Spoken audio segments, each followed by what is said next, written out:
Good evening, everyone. It's not going to be evening when you watch it, I don't know why I'm saying that. Welcome back to Cuddy Street Noise. We are delighted to be joined by a Rovers legend, which is Simon Garner. Simon, I know you just mentioned how cold it is. Are you glad to be with us tonight? I am. I'm sat inside the warmth. You've kept me out the pub for the evening, so I'm sat inside with a bottle of beer. Yeah, we'll try not to keep you too long and hopefully you can sneak in for a pint after the show. You mentioned you've done a few of these interviews. Obviously, the book is out now. People can order it online at simongarnerbook.co.uk is where you can get it from. That's the one, yeah. That's where it is. So I first want to start with the book and we'll talk about how it came about. I think we mentioned it was 20 years since the first one that you wrote. Who was it that approached you to write the second book? Well, it was Richard Slater who wrote the first book. He approached me and said, look, well, it's a couple of years ago nearly now. He said, it's 20 years.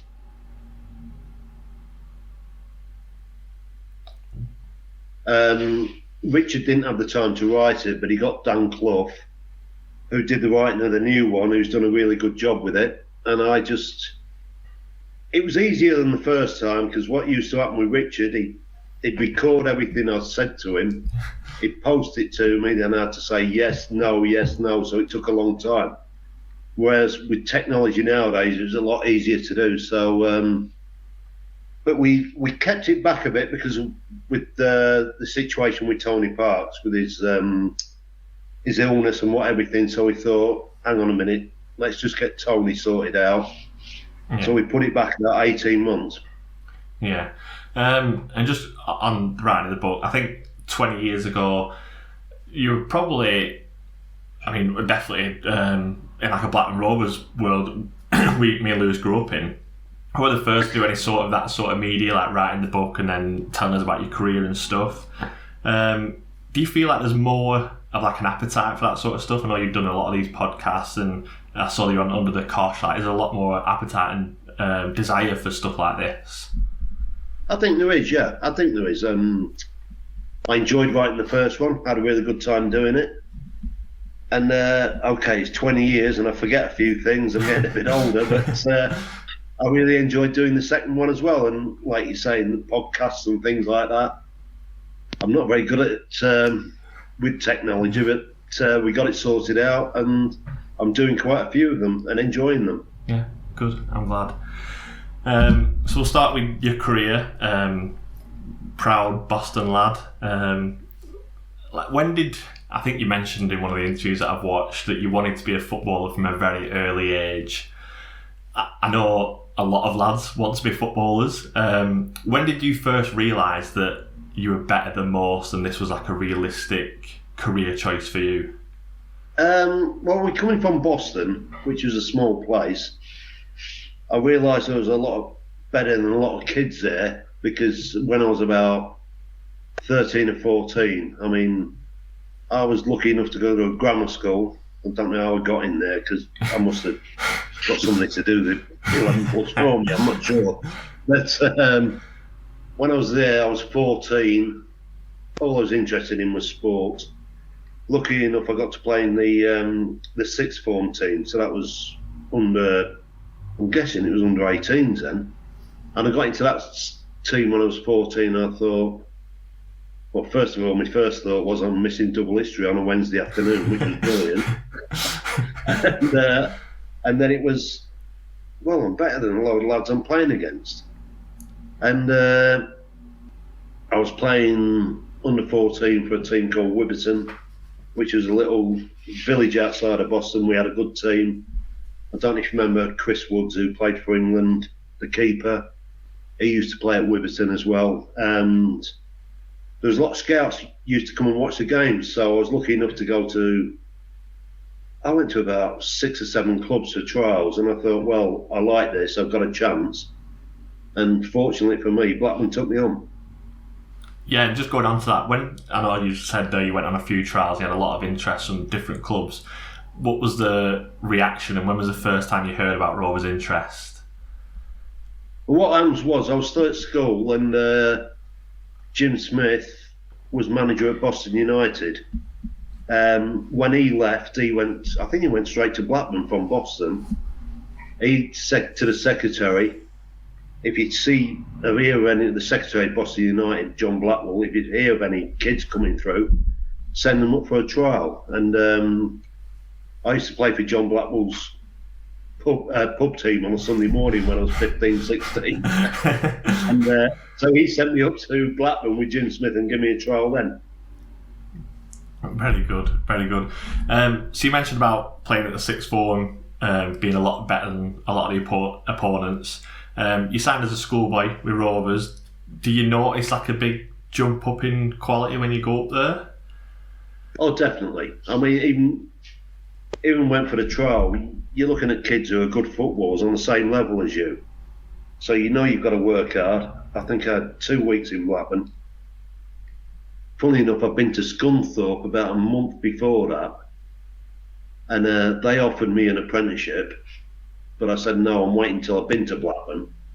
Went up to Blackburn, did the 2 weeks, and Jim Smith called me into his office and said, basically, because you're from Boston, you've been recommended by John Blackwell, I'm going to take a gamble on you. And he offered me an apprenticeship. I know I've said in the book, Scunthorpe offered me £8 a week and Blackburn £16 a week. But Blackburn was also in a higher division, so I was always going to sign for Blackburn. Yeah. What were your first impressions of the club, Simon? I know Ewood's a very different place now to what it was then. Yeah, I mean, what do you think?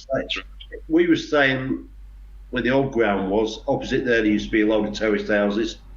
We used to stay in the terraced house. We used to have a lady come in who used to cook her breakfast and cook her evening meals, then we was left to it. Obviously at the time the club wasn't a rich club. They got by, we didn't have proper training facilities and stuff like that. But very friendly. I mean, the people at the football club, the people in Blackburn, when you met them, there's always really friendly. And I wasn't used to that. I mean, you walk down the street, even if you didn't know that you was a footballer, people would talk to you. Just normal people talk to each other, if you know what I mean. They always say hello to you in the morning and stuff like that. So I felt I settled in really quickly in Blackburn. I bet when you come up now, you can't get rid of people stopping to talk to you.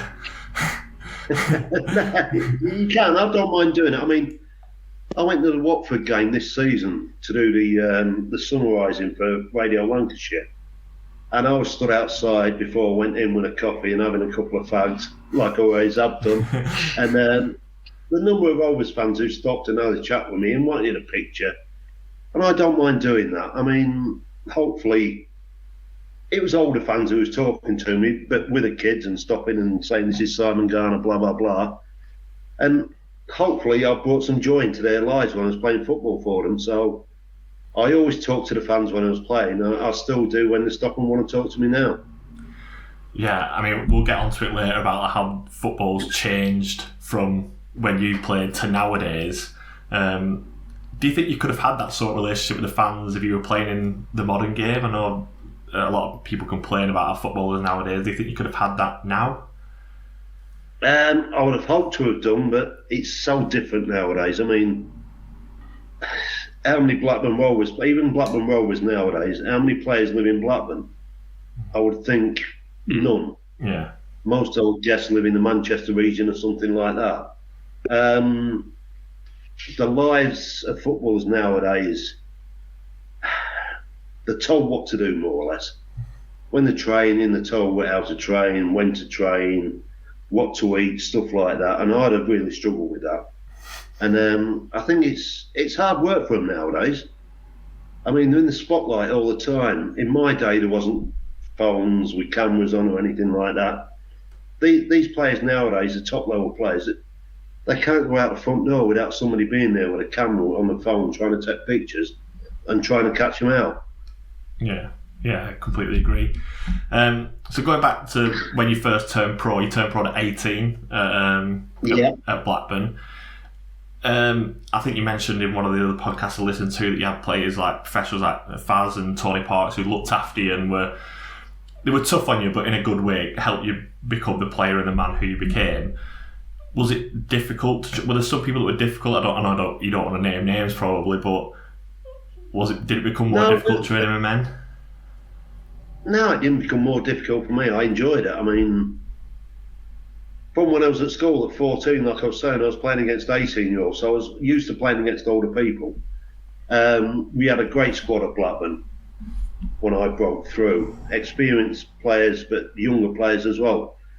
And Faz and, as I've said before, Faz and Tony Parks was the two main people who kept your feet on the floor, but they helped you out as well. And if you needed a telling off, they'd give you a telling off. But they'd encourage you as well. And they was bigger influences in the dressing room for not just me, for a lot of the younger players as well.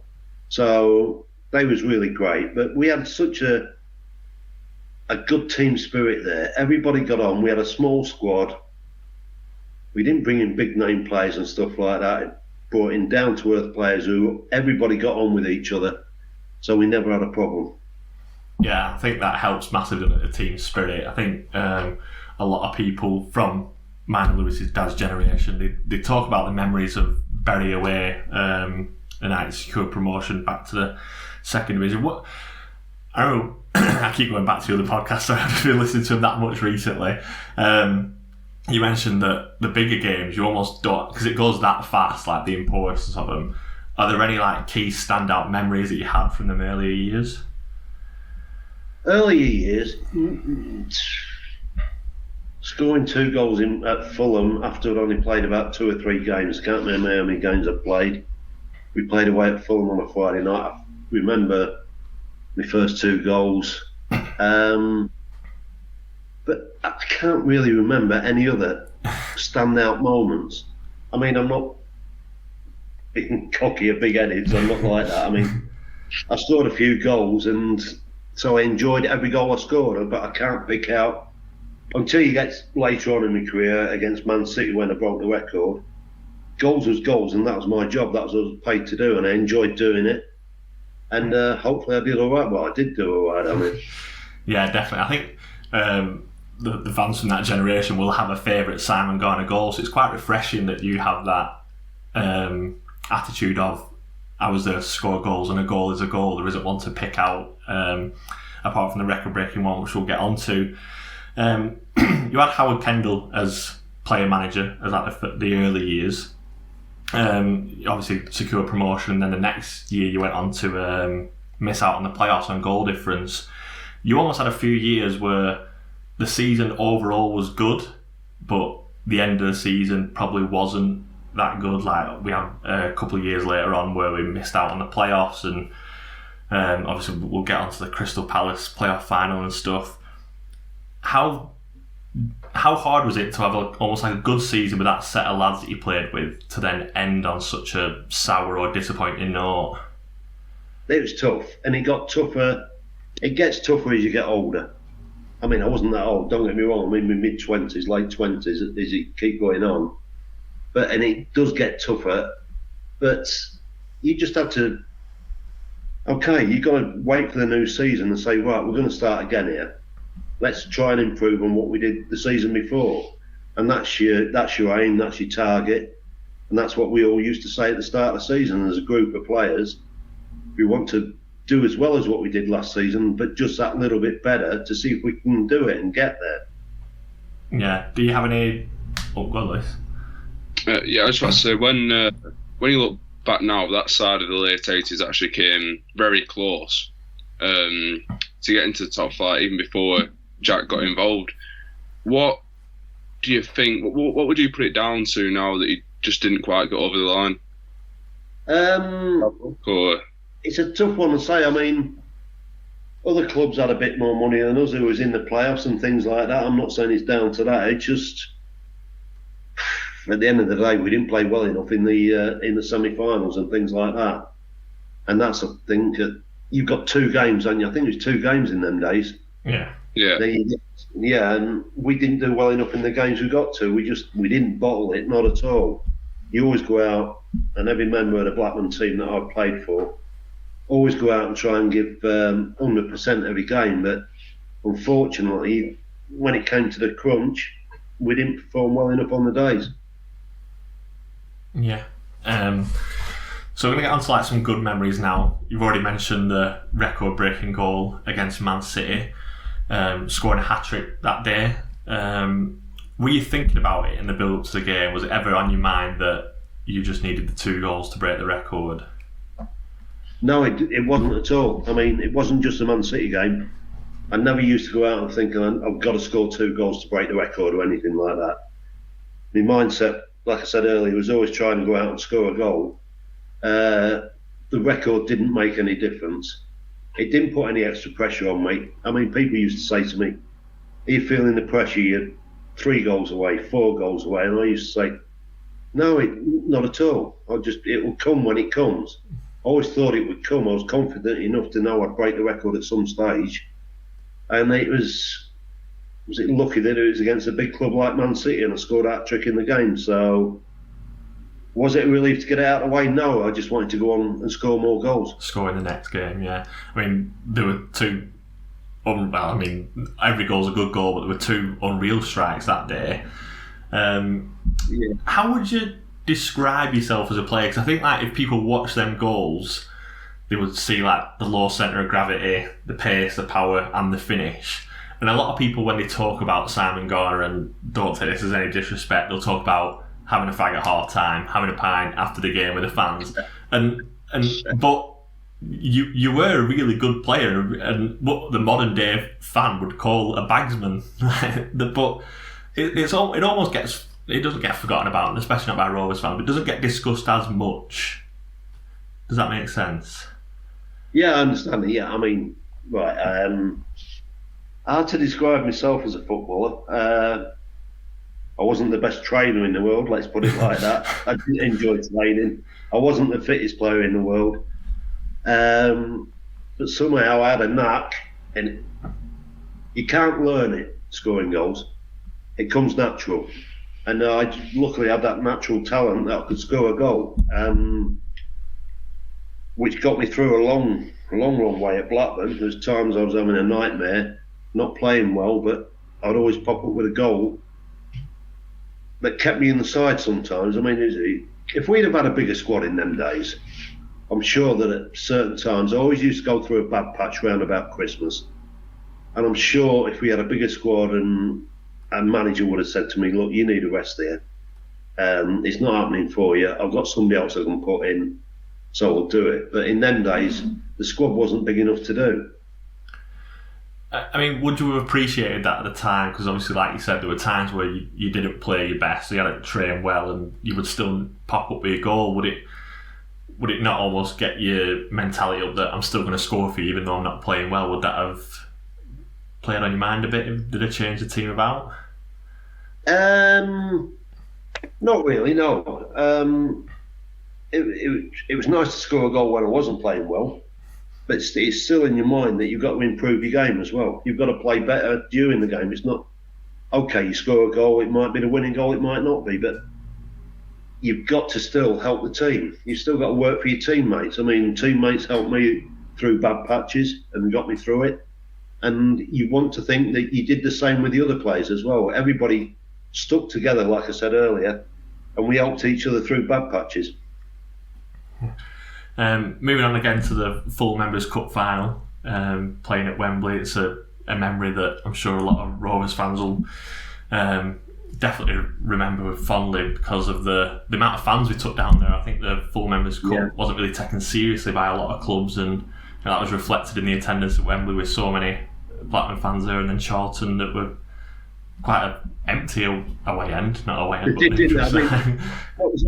That was about 10 miles down the road from Wembley, and like I say, we outnumbered them 3-1. It must have been at least. It was brilliant to see. I mean, and even as a footballer, you can just say it was a full Members' Cup, but it was playing at Wembley, and every footballer wants to play at Wembley. Every professional footballer at some stage in their career would love to say they've played at Wembley, and so it was great to get into that final. Not many clubs took it serious. I don't think we took it serious until we get through to the quarterfinals or something like that. And it's back to the thing I said before. We only had a small squad. Other teams who have bigger squads could leave players out and bring through younger players or reserve team players. We didn't have a big enough squad to do that. So we used used to have a strong side out most rounds of it. And the closer it got, the more we started thinking about it. Actually, we're going to get to Wembley here. And the manager saw it as well. So we just got our heads down, still tried to perform in the league as well. But all of a sudden, we're playing at Wembley, and it's brilliant. I wasn't bothered if it's full Members' Cup final or the FA Cup final. It's a chance of playing at Wembley. Yeah, definitely. Yeah. I can imagine turning up at Wembley must have been such a... but after being so many years at Rovers at that point, with that team that you'd almost been brought up around, to walk out at Wembley that day must have been a fantastic feeling. It was a fantastic feeling, and I was never nervous before a football game. Nerves never got to me, and I must admit, walking out at Wembley for about, let's say, 20, 30 seconds, I felt a bit nervous. But when I saw the size of the crowd, especially the Blackburn fans there, it went straight out of my mind. I just wanted to get on with the game. Go on, Lewis, were you going to say something? You were saying there that you never got nervous for any game. Would you say that you were a player who thrived off pressure, who used it more as energy than just, getting nervous? Yeah, I'll thrive off the pressure. Yeah, bring the pressure on, and I'll give it all I've got. When I wasn't, like I say, when I wasn't scoring goals, I'm under pressure, but it wouldn't stop me getting in the box and trying to get the ball in the back of the net. I'd still keep shooting at the goal, still keep getting in the right positions. So, no, it never affected me like that. I'd still give it everything I've got. Yeah. And then obviously, Jack Walker comes in. We start to invest a lot of money. New signings are coming through the door quite thick and fast at the time. And could you almost see... I don't mean to sound this all like disrespectful, but could you see your time at Rovers coming to an end with the players coming in? Yeah, definitely. I mean, Kenny must have signed, well, I can think of 3 or 4 strikers he signed pretty quickly. Yeah, Mike Neal, Wegley, Speedy. There's another Shearer, wasn't there? Was it Duncan Shearer? Duncan Shearer, yeah. He signed, and then another Shearer came through the door, and I thought, my time might be up now. Yeah, I thought, hang on a minute, I might struggle to get in front of this one. I mean, it's a player that Kenny wanted. Okay, he was only young at the time, but he could score goals, and he was a great footballer, Alan was. So I more or less knew. You got Alan Shearer, you got Mike Neal, 2 great players. So I thought, hang on a minute, I'm not going to be pushing them out the side. I mean, when Kenny first took the job, it was Plymouth at home. He sat in the stand and let Tony Parks pick the team and whatever, manage the team. And I must admit, I scored 2 goals in that game, and it's quite good goals as well. And after the game, I thought, well, I'm going to be all right for next week. I should get a start under the new manager. And Dalglish was one of my heroes when I was growing up. And we got for the game the week after in the team. He never used to name the team till 2:00, and he named the team at 2:00, and I wasn't even on the bench. I thought, I think my time might be my days at Blackburn might be numbered now. Did you get a chance to? Sorry, Lewis. Did you get a chance to speak to Dalglish about it? I think. Yeah, I spoke to Kenny. I mean, it was getting to the stage. And he'd signed Shearer. It was a pre-season when he signed Shearer. So I went to see him and I had a chat with him. I said, look, what's going on? Obviously, I don't think I'm going to get a game. I was 30, 31 at the time, something like that. And I still wanted to play first team regular Saturday afternoon football. So we had an honest chat with each other, and he was honest enough to say to me, he said, look, you might get on the bench now and again, but you won't be the first name in the team. You won't get a game week in, week out, or you might get one seat on the bench once a month or something like that. And I fully understood that. I knew what he was saying. He was honest with me. I was honest with him. I said, well, I'd like to leave. And he didn't stand in my way at all. He said, if he could help me in any way, he would do, which was great of him. Although the way you described it there, it sounded very Kenny was very helpful in the process of leaving, and it was very kind of amicable. Would you say? But was it still like with what you just achieved, finally getting promoted, and with what you could see that was happening? Was it still bittersweet? Yeah, it was in a way. I mean, Yeah. I'd set out three things I wanted with the clubs as I first moved on in my career. I wanted to be the all-time scorer for the football club. I wanted to play at Wembley, and I wanted to play in the First Division, the Premier League. And that was a bit bittersweet. It got took away from me. I knew at my age I was never going to get another chance. So, I don't know. Should I have stayed there, sentimentally stayed there, and perhaps got 2 minutes on the pitch in a season? I don't know. And say, I played in the Premier League. And I thought, no, I want to play regular football week in, week out. And that's what I did. Moved on. Yeah. I think a lot of fans can respect that, because I know, like, looking at modern football, people will rather just sit on the bench at a top club and take the wages. But you moved on, you went to West Brom, and you had some success there. You won promotion your season there. So you've gone from Blackburn, where majority of the seasons of your time there you've been successful, been battling at that top end of the pitch, and then to go to your next club after that to win promotion straight away must have been a great feeling. Oh, it was a great feeling. I mean, and it was Ozzy Ardiles who wanted me there. I knew that they wanted me anyway. I knew Ozzy wanted to sign me, and I knew that before I went to see Kenny. So I knew I had a club to go to. It wasn't as though I was walking into Kenny and saying I want to leave, and then thinking, oh my God, where I'm going? I haven't got a clue. I knew that West Brom wanted to sign me, so that was part of the reason. But and that was a massive club, West Bromwich Albion is. They're really well supported. I mean, if they're in the Premiership, they sell out week in, week out. They even do that in the Championship. And even, was it the second division then that we got promoted from? The following they had was unbelievable. There'd be games where they're taking 8, 9, 10,000 fans away with them. It was unbelievable.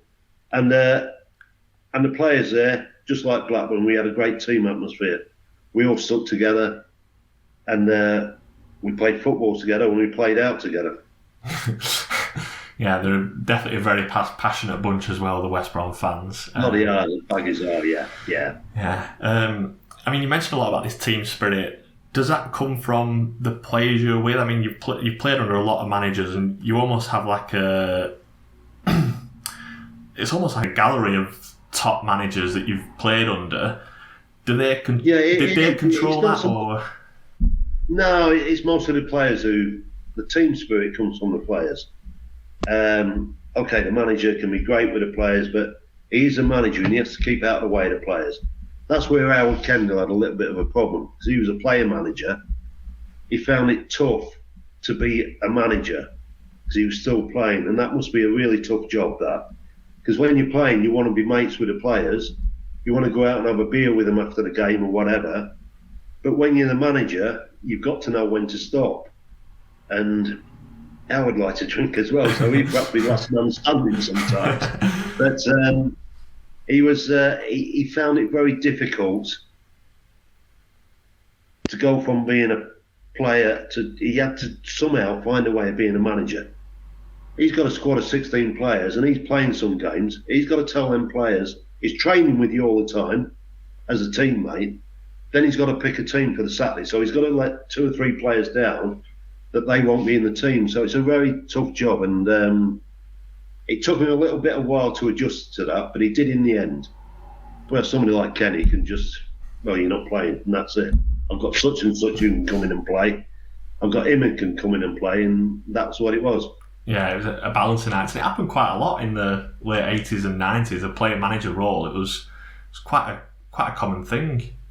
It was, well, and like I said, it must be such a tough job to do. I mean, I'm sure you've been under managers that probably still could have played. I'm sure Dalglish was still good enough or still had the quality to have played. Probably not had the legs at that point, but definitely still had the quality to play. Oh, he still had the quality on a Friday afternoon in five-a-side. But he, like you say, he didn't have the legs, and he'd join in the five-a-side after training, and we couldn't stop the five-a-side until he scored the winning goal. And it took a long time, sometimes on a Friday afternoon, for him to score. In the end, we used to let him score. We had to, just to get off the training ground. So you leave West Brom and you move on to Wycombe under another great manager, Martin O'Neill. Reach the playoff final and get to play at Wembley against our local rivals, Preston North End. What was Martin like as a manager? Because I think he's almost got like this image of a quiet like man, but when you speak to people that have played under him or been in his environment, he's got such an aura and such a presence about him. Oh, massive. He's got a massive aura about him. Like you say, he's a very quiet man until he gets upset. And when he's upset, he's not quiet, believe me. But I reckon he gets a lot of it from Brian Clough. He played under Clough at Forest. And you could tell that he played for that man. I mean, an example, we played a lot of games in one season at Wycombe. Our keeper got injured and the reserve keeper hadn't played a first team game. It must have been about 20 games into the season. So we sat down in the team meeting at 2 o'clock and Martin's picking his team and he looked at the goalkeeper. He said, I'm not going to name him. He said, you're playing today. He said, if I'd have had the chance this week to get somebody in on loan, a goalkeeper, I'd have took it. I don't really want to play you because I don't think you're good enough, but you're playing. And that lad went out and had a blinder of a game and kept a clean sheet. And that's how Martin was. He knew how to treat his players. He knew to say that to him, and then to another player, he'd help him. He wouldn't go in and say, you won't be playing. He'd say, I want you to be playing it week in, week out. And the way he treated his players was absolutely brilliant. Yeah, it's had the arm around or the kick up the arse. He knew that, understood that. Oh yeah, he could do anything like that. He could do. Yeah, we play a game on a Saturday and we'd get beat 3-0 and he'd come in and he'd say, right lads, just don't come into training until next Wednesday. Go away, forget about this game, come in next Wednesday. And then, say the week after we won a game 3-0, we'd expect him to say the same thing, see you on Wednesday. He'd turn around and sometimes say, right, I wasn't happy with that. Although we won 3-0, we're coming in tomorrow morning on a Sunday. We go in on training on Sunday morning. So you was always on your toes with Martin. You never knew what to expect from him. But for me, he was top 2 managers I played for. He's one of them, definitely. He was a brilliant man. That's, I think, definitely something I expected anyway when I hear a lot about him. So I'm sure you touched on it in the book, and we're going to have to touch on it here as well. You spent 4 weeks at Kirkham. Oh yeah. Like when I asked about questions for Simon Garner, it's usually about fags, beer, or questions about this. So I had to ask him. Yeah, it's fine. I think you mentioned in the first book or like in the interviews around that time that you had certain people looking after you, or like although there was a target on your back there was also a lot of people that had your back and for good reason. Oh, too right there was. Yeah, I mean, when I first got there to Kirkham Open Prison, I was called into a cell. I didn't have a clue what was going on. I was called into this chap's cell, and he was like the main man of the prison. He was the top prisoner who ran the prison. And luckily for me, he was a Blackburn fan. And he said to me, look, it's an open prison. It's supposed to be pretty quiet, but you'll find out over the days that it's not that quiet. It's not trouble-free. And I'm putting it politely, by the way. But, he said to me, right, you're going to be he told me what I was going to be doing. He said, you're going to be working in the laundry. You're going to be doing this. You're going to be doing that. And he made a list. He actually knew I was in Preston jail the night before. And when I got there and I had to go and see him in his cell, he said, I knew you was coming anyway. So he worked everything out for me. And he said, when you go to the gym, such and such is going to watch your back and look after you. When you go for your meal, your breakfast, somebody will look after you. Dinner, somebody will look after you. Evening meal, somebody's looking after you.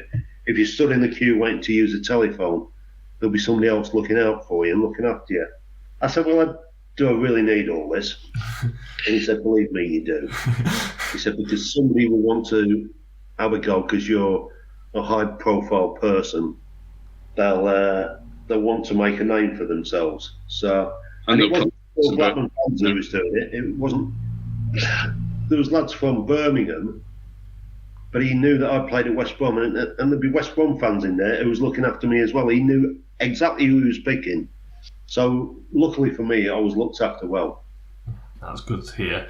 Does it almost feel like strange that happened? Like, I know it must have been a terrible experience, 4 weeks in there, but I mean... Oh, it was very strange, yeah. I obviously I didn't expect it. It was an eye-opening experience, let's put it like that. Yeah, I played a game of football in there as well and scored a hat-trick. Who did you play? Who did you play against? Another prison? I can't remember. They used to play in the league, and I'm not joking. They couldn't play away games. Every team had to come and play us in the prison. And I can't remember who it was we played. I had a right ding dong with the centre back, but I scored an hat-trick. I was going to say about the centre back. Couldn't believe his luck when he turned up and you were lined up against him. Yeah, and he was having a go at me and whatever. And I said, after this game's finished, what are you doing tonight? He said, I'm going to get drunk and have a few beers with my mates and whatever. I said, well, think about me. I'll be locked up at 8:30 and you'll just be starting it on the booze. So that's what I'll be doing tonight, sleeping at 8:30. And he went, okay then. And he kept quiet after that one. When you were in there, Simon, did you have any idea about like about what Rovers fans are doing outside? Like, obviously, there were quite a few protests. I think at Forest away. I'm sure you'll know now. There was quite a few protests to get you out. Yeah, I had rumours about that. Obviously, I didn't hear about it when I was inside, but when I used to get visits, people used to say to me about the protests and stuff like that, and who knows, it might have worked. I mean, originally, I was sentenced to 9 months, but luckily I only did 4 weeks. But I did hear about that, and obviously I was really grateful that they was doing that. I mean, did it? You never know, it might have had something to do with why I got out so early. So you come out and then you go to a few lower league, non-league clubs, and I think around that time football has started shifting. I think obviously we got promoted when Sky Sports and the Premier League all started kicking off, and could you almost sense that change? And did you enjoy it? Did you enjoy it more down them lower leagues than what you probably would have done if you'd have gone back towards the top? I'm trying to think like best way to word it. So could you see the dynamic of football changing at that point? I couldn't know. I couldn't. I knew something was going to happen to it, but I didn't expect it to go like it has gone. Okay, to start with, I don't think it was as quick as what it is nowadays. I don't know how many years it is now since the money in the game is astronomical. I don't mind players earning £200,000, £300,000, £400,000 a week. If somebody's willing to offer them that money, take it. I mean, I'm not going to. If I was playing nowadays and somebody said, "Here's £200,000 a week," I'm not going to turn around and say, "No, I only want £2,000 a week." No way. If you're going to offer it to me, I'll take the money. I think that's the same with everybody in life. No matter what you're working, if they offer you more money than what you want, you're going to take it. And if it trebles your wages, you're not going to say no, just double them. You're just going to take treble your wages and whatever. I think it's got its pros and cons. Okay, Premiership they're earning shed load of money. The top stars are earning loads of money. Even the lower teams, your mid-table teams, they're still on really good money. But it must be. There's big pressure on you when you're outside, when you're not playing football. I don't think you can do too much. You've got to be really careful. Like I said earlier on about phones and cameras and whatever, social media, all that. I wouldn't be able to handle all that. I would still want to go, as an example, go down to the pub, have a pint and have a fag and just have a quiet night. And people want to talk to me, I'll talk to them. Whereas nowadays, you're going to get people on your back all the time, phones in your faces, and have a picture with me, blah, blah, blah. don't get me wrong, I'd take pictures of people, but nowadays it'd be hectic. Yeah. Absolutely hectic. I'd struggle with that. Yeah. I'm sure it must feel like a different sport when you look at it and watch it now. But also, I'm not sure how much you'll be able to see inside of teams, or compare the players' lifestyle to when you were playing. Being a footballer when you played was playing the game, training, and enjoying the benefits of that. Whereas I feel now, your life's controlled from the age of 10 up until... Yeah, it is. Yeah, it is. No, they're completely controlled nowadays. Like I said earlier on, they're told what to eat, when to train, what to eat. I mean, they go out on a training field and they start training. Story when I went down to see Gareth Ainsworth when he was manager at Wickham. The lads was out training and there's got a scientist, sports scientist, sat in the changing rooms with a laptop in front of him, and all these players in training have got these monitors on, heart monitors and stuff like that. And I was talking to him about it, and he kept saying, hang on a minute. Then he'd press a button, then he'd get on a microphone and send it out to one of the coaches out there, and such, his heartbeat had reached a certain level, stop training. So once you got to a certain level, your heartbeat, they used to stop training. It doesn't matter if it was 45 minutes, an hour, whatever. As soon as that player reached that level, they was told to stop training. And that's at Wickham, who was in the, it's first division, isn't it? Well, yeah, in the first division. So what it would be like in the Premiership, it wouldn't just be one sports scientist, there'd be loads of them. They have chefs and everything. I mean, I'm sure I read an article somewhere when Kane was at Tottenham. He used to have a chef come in every day who cooked his meals for him. I mean, give me beans on toast any time. I'm not bothered about food like that. But no, it must be. Your life is planned out for you, and that's how I would struggle with that. There'll be days when I don't want to eat, I don't know, boiled chicken and pasta. I want a burger or something like that, and I'd just say, no, I can't handle all this. But you're just 24/7. You're in the public eye 24/7, especially the big names, and I'd find that very, very difficult. Do you think, Simon, because today, these sports scientists and managers train players in such a way to get as much out of them on the pitch as possible, and because of that, there's not as many characters as there were in your day? No, I think you're right. No, they've got to get them fit. They've got to get them fit for 90 minutes. They've got a job to do in the team. They can't mess about. Well, not mess about, but you don't get characters. You don't get people, I don't know.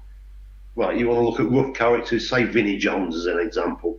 You knew what you was going to get out of Vinnie Jones in a football game. More or less, he's going to kick somebody up in the air. Or you don't get a Paul Gascoigne anymore. You don't get anything like Paul Gascoigne, he came into it, he got money out of it, but he was still a kid, and he was always a kid during his career. He likes to go out and have a drink and whatever and have a good time. And you don't get players like that anymore because they can't do it. It's impossible. And then going back to one of my first questions, where we talked about the appetite for books and podcasts from former players. Do you think it's because of that lack of character in the modern game that people are looking forward to more content like that, where we get to hear the stories about the great characters you play with and the stories that you tell? Yeah, it's I mean, I don't know, I'm trying to think of a player. Not many players in the Premier League at the top clubs stay there for that long. They're always moving on. All of a sudden, Saudis come around, players are going out there, whatever. So they haven't got stories. Nobody at Manchester City, I don't think anybody's been there. You can name on one hand how many players have been there for more than 6 or 7 years. And if somebody has been there for, let's say, 10 years, they would be able to tell a few stories, I would say, but not the stories about, excuse me, out drinking and whatever. It'd be about how they played and stuff like that. Because there's no characters in the game like that anymore. And they wouldn't have, it'd be a book, I'm not saying it'd be boring, it'd be not a laugh. It'd be a lot poem rather than a book. unhumorous moments, if that's a word. I don't know what it is, but it'd be very sedate. And we went to training on a Monday. We did this. We went to training on a Tuesday. Then we got on a bus or a plane and went and played against such and such a team, and things like that. You're not going to get a story where, oh yeah, it kicked off in training today. We had a fight or whatever, or stuff like that. You're not going to get it out of players nowadays. Yeah, I'm going to go on to some of the stuff you did after you retired. So I think one of my earliest memories of football is actually your 2003 testimonial, the team versus the 94-95 team, and then you up front. Is that the game? Yeah, that was it. Yeah, I started on the bench, I think. How was that coming back to Ewood and playing? Oh, it's great. I love going back to Ewood Park. I don't get there much nowadays. It's just a special ground, even though it's changed that much since when I was there. It's still a special place. Obviously, it's got a lot of good memories for me, and I'll always be grateful for getting invited back. I'm always welcome there when I get back. It's good to know that the fans still like me, even though I'm getting a bit old now. A lot of them will be too young to remember me playing, but it's just a great atmosphere when I go back there. And so many people want to talk to me, but they're not in my face all the time. They just come and say hello and whatever. And I have a great time when I do get there. Have you any plans to come back soon with the book release? Hopefully in the new year. Sometime in the new year, I'll be coming up to do some signings and stuff like that. But we've just got to wait and see at the moment. When it comes out, obviously after... Well, it'll be out before Christmas. When it's out properly in the shops and things like that, I'm more than likely, yes, I will be coming up to do book signings, definitely. That'd be good. It'd be good to see you. You did a bit of commentary for Radio Lancashire. You still doing the writing for Lancashire Evening Telegraph. Do you still have that connection to the sport? I know we've spoke a lot about the drastic changes of football. Yeah, I mean, I don't do as much. I don't do the Telegraph anymore. Not unless somebody's doing it in my name. I haven't got a clue about that one. Yeah, I don't do that one anymore. Radio Lance, I do it now and again, not as much as what I used to do. It's a lot harder now, work-wise and things like that. But I'm not a great watcher of football. I couldn't sit down 3 times a week and watch a 90-minute game. So I get frustrated. I want to be out there. As an ex-player, you just want to be out there playing. My son now, he runs a team. He runs a Sunday League team, so I'll go and watch them whenever I can, when they play local. And I enjoy that. It brings back great memories when I was a kid myself playing in that sort of league. I mean, it's useless pitches, wet through, boggy as anything, arguing with each other. There's always a fight during the game or something like that, moaning at the referees. I really enjoy that Sunday mornings with his football team, definitely. Proper football, as some people would call it. Yeah, that's it, proper football, yeah. Lewis, any questions before we end it there? So I'd imagine like you still keep an eye out for Rovers results, obviously. What do you think this current team needs to get to like the next level in terms of competing and hopefully winning promotion eventually? I mean, could they do with being a bit more old school? We've said recently they need to be a bit tougher, a bit better at managing the game in certain situations. I mean, what I've seen of them, they look a really young side. They perhaps need a couple of experienced players in there, I would say. The way he's got them playing, it looks like total football. I haven't seen him that much, but he likes to play football. And it seems to be doing all right, but the Championship is such a tough league. There's teams who are spending a lot of money to try and get out of that league. And you're not talking 5 or 6 teams. You can go nearly halfway down the Championship. And what the manager's doing at the moment, with what he's got, the finances, the way I see it, I don't know if it's right or not, he's doing a great job. And he surprises me. Like I said, it's quite a young squad. When I've seen them, they're not a big team neither. They're not a massive team. But they play great football and they keep getting results.